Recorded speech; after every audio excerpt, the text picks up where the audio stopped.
January Moto Ikebana 2021 class. We always start with a cultural feature, and tonight is no different, but we are going to focus on the rock and rocks or stones in gardening. And of course, rocks and stones are the original building blocks of our world, creating mountains and cliff sides and rocky outcrops. Stone, unlike the sky, which is ever moving, is solid and stable and unwavering. Stone is also timeless, and it's there in the past, in the present, and in the future. Stones or rocks can be used in so many different ways, and I have to tell you, I've learned a lot just doing this cultural feature, because we'll talk about some of the things I've learned that I had no idea about. One of my inspirations, though, has been this book called The Spirit of Stone, and it's by Jan Johnson, and she is a landscape architect, and oh my goodness, she lived in Japan for a while, and this book really gives a great perspective on the many kinds of uses for stone in the garden. So let's just talk about some of those uses. So the first thing in the garden, maybe you've seen a standing stone, right? And standing stones are always upright or vertical, and they're meant to be there used as a memorial or as a marker or a landmark. And in biblical times, Samuel placed an upright standing stone as a marker for a victorious battle. So, of course, you think about cemeteries with headstones, right? And they're standing. Now, let's move. And this, by the way, this photo is from a roundabout in my neighborhood in Beckett Ridge in Westchester that they just put in, and they did just a beautiful job of landscaping. It really is magnificent, and they have standing stones, and they have a dry rock riverbed, and it's if you ever get a chance to go around it, don't get distracted while you're going around it, but maybe you should be the passenger when you do that. Anyway, that's where this photo is taken. And then these are different kinds of stepping stones. So that's the second kind of stone. And you've all been on a stepping stone path. If they're narrow, they're meant to slow you down and to go one person at a time. If the path is wider and maybe more flat, not as difficult to navigate, it's meant for two people to be together and go side by side. Or stepping stones can be really steps that go up a hill, right? So you've experienced all of these kinds of stepping stones. Then the next point is a stone wall. And we've all seen stone walls of all different kinds. I know in England there's probably more stone walls than probably in the United States. But certainly stone walls protect, they frame in, they fence, and they define and protect an area. Also, along with a stone wall, many times there's a wall around the inside of a pond or a water feature, just to kind of frame in that area. And then the fourth thing that I'll show you is stacking stones.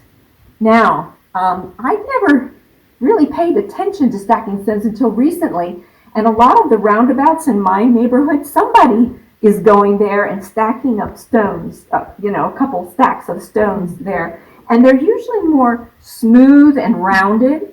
And it's really kind of a game to see if you can get the balance and stack up stones with the bigger one at the bottom and the smaller one at the top. Although some artisans like to put a big stone on top of a big stone and somehow make it stay until the wind or something knocks it off.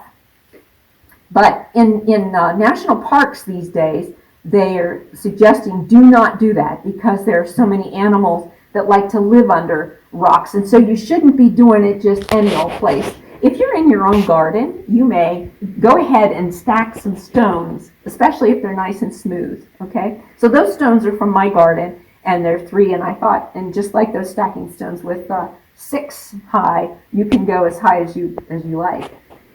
Okay, now on this side, of course, everyone knows there's a resting or a napping stone, and sometimes you can consider that a bench, especially if it's low, a place to sit, a place to rest. And it's not only for people, but an animal might come by, like a squirrel, and sit there. Or if the stone is particularly out in the sun, it gets warmed by the heat of the light during the day, and animals and people like to sit there and just soak up the warmth of the sun created in the rock. And then there's Chinese scholar stones.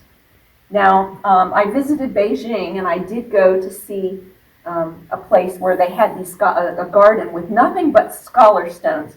They're quite unusual, and when you see them, you never forget them, because they have a lot of character, and they resemble mountains, caves, or grottos.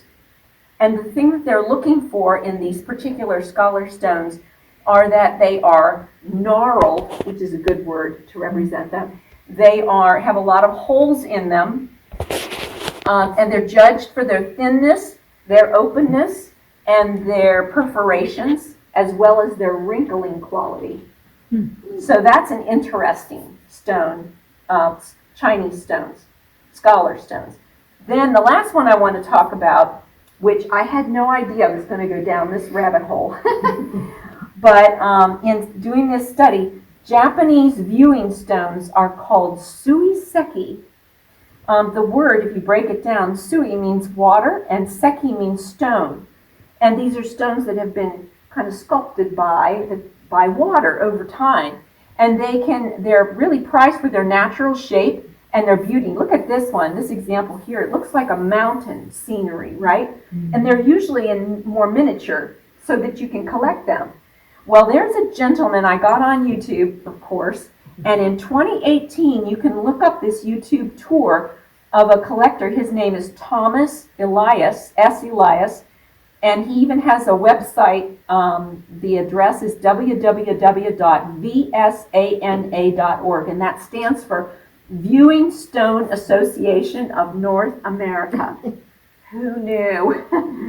But once I got on this website and got on this section, the interesting thing about it is that all of these stones require some kind of a carved wooden base. And usually it's really carved. I mean, it's a base that's shaped to fit that particular stone, which I find just absolutely fascinating.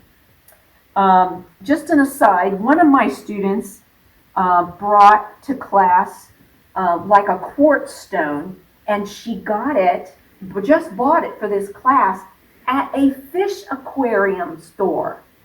So I wouldn't have thought that you could get beautiful stones that we'll use for today in front of your design. You can get some really fancy minerals and stones from a fish supply place, or an aquatic store. Now, one more thing I want to highlight is this book. This is from a garden in Ohio. It's called Schnormeyer Gardens. And a couple named Ted and Ann bought like 10 acres in Ohio, northeastern Ohio. And it's in Gambier, Ohio, if you know where that is. It's over 2-hour drive from here. And it is the most peaceful, harmonious, and serene place that I've ever been.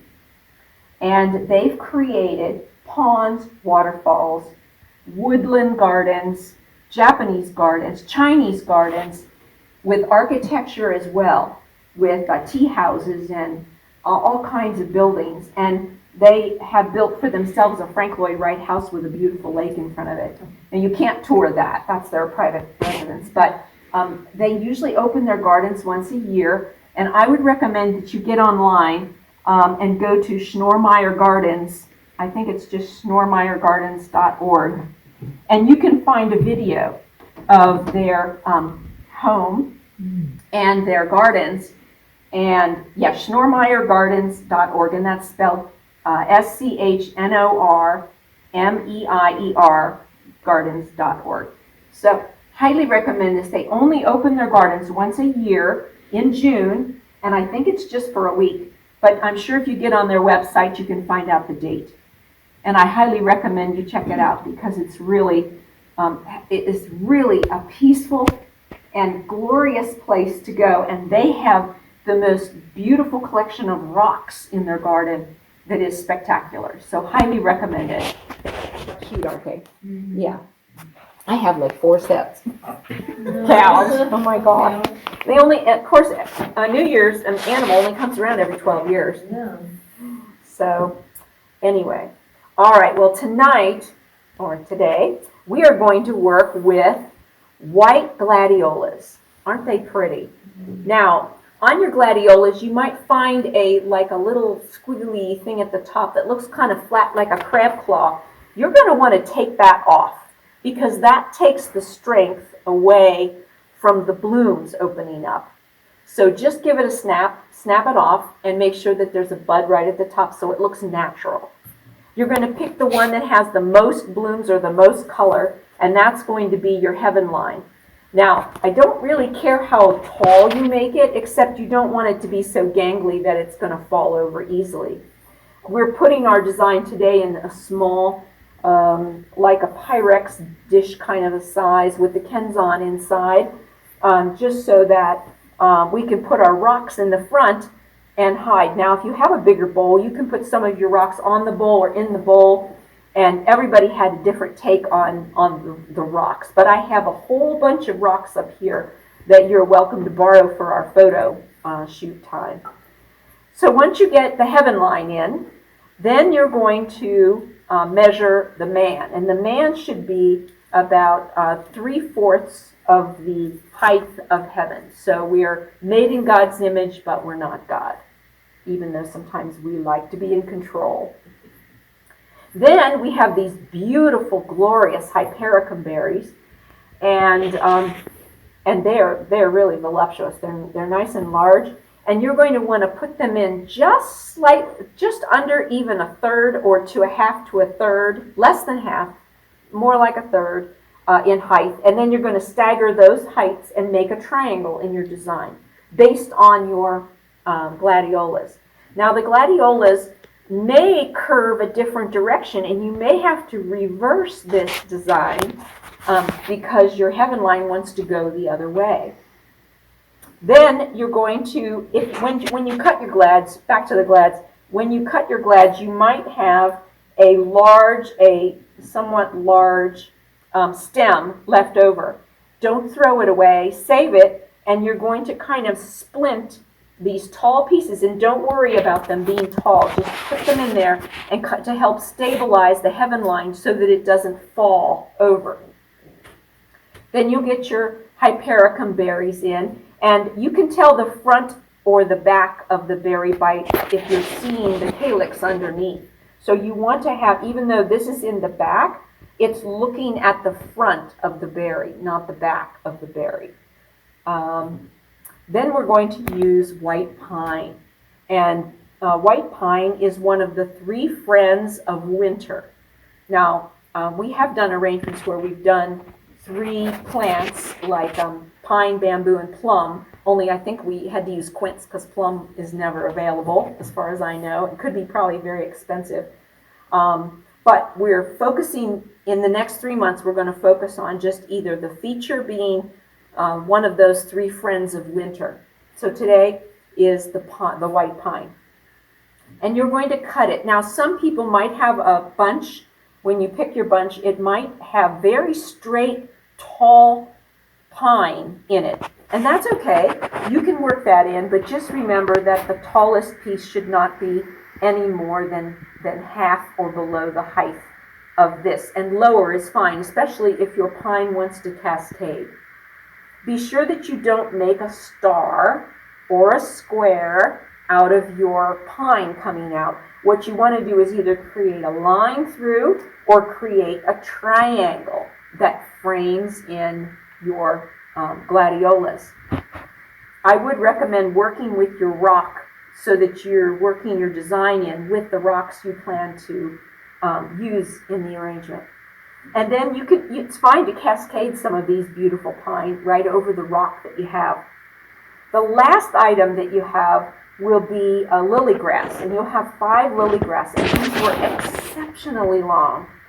So I want you to just take 3 of them, stagger the lengths so that you've got 3 different lengths, and then give them a cut, maybe 2/3, and then you can actually take the stems that are left and use the scissors and taper them so that you can even use other pieces if you don't want to throw those away. And then the other 2 you can simply put together in a group of 2. But you'll notice that this line of lily grass cuts through the triangles that I have here.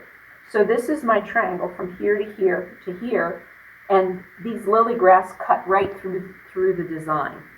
And that's what you want, so that your eye is pulling all the way through and it's giving depth and perspective to the arrangement. One tip about the pine, if you're working with the pine and you have problems with getting the sap, there will be sap on the pine, and you don't want to get it on your hands, you can use some gloves. I have some in the back if you'd like to use some. And then you can use Goo Gone to get off, and I have some of that too. Or if you have some soap, I have some oil of Olay soap that actually has like a gritty kind of a feeling, and it actually takes it right off. Some of the antiseptic spray that we use to clean the tables, that works very well too, to get the sap off. Let's see.